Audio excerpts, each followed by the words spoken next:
हामी चाहिँ आज एयरपोर्ट घुम्न जाने भनेर प्लान बनायौँ अनि छिटो म रेडी हुन थालेँ। हल्का मेकअप गरेँ, धेरै गरिनँ अनि ड्रेस चेन्ज गरेँ। यो चाहिँ मेरो फाइनल लुक थियो अनि कस्तो लाग्यो भन्नु होला। अनि हामी चाहिँ रुमबाट निस्क्यौँ। एयरपोर्ट नजिकै छ हाम्रो रुम, धेरै टाढा छैन, 5 मिनट मात्रै लाग्छ। अनि एयरपोर्टको गेटनिर हामी पुग्यौँ। गेटनिर चाहिँ रोक्नु पर्दो रहेछ, त्यहाँ चाहिँ टिकट लिनु पर्दो रहेछ। 5 मिनटको लागि चाहिँ फ्री हुने रहेछ अनि त्योभन्दा बढी बस्यो भने चाहिँ पैसा तिर्नु पर्दो रहेछ। अनि हामी चाहिँ एयरपोर्ट पुग्यो। यो चाहिँ एयरपोर्टको भित्रको भ्यू हो, कस्तो राम्रो देखाएको थियो। अनि लाइटहरू झन् बलेर बेलुका हामी गएको थियौँ, त्यही भएर।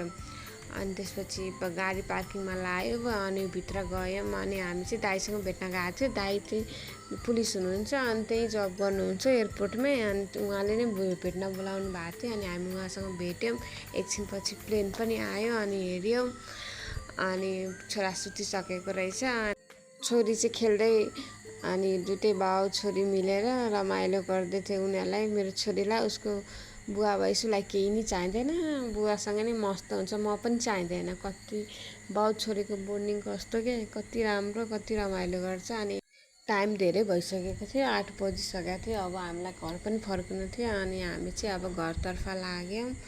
अनि दाइलाई बाई बाई गरेर हामी अब चाहिँ घरतिर फर्क्यौँ। घर फर्केपछि बाबु र नानु खेल्न थाल्यो। अनि मुख हेर्छु त पुरै पसिनाले भिजिसकेको रहेछ गर्मीले गर्दा। आजको लागि यति, थ्याङ्क यू।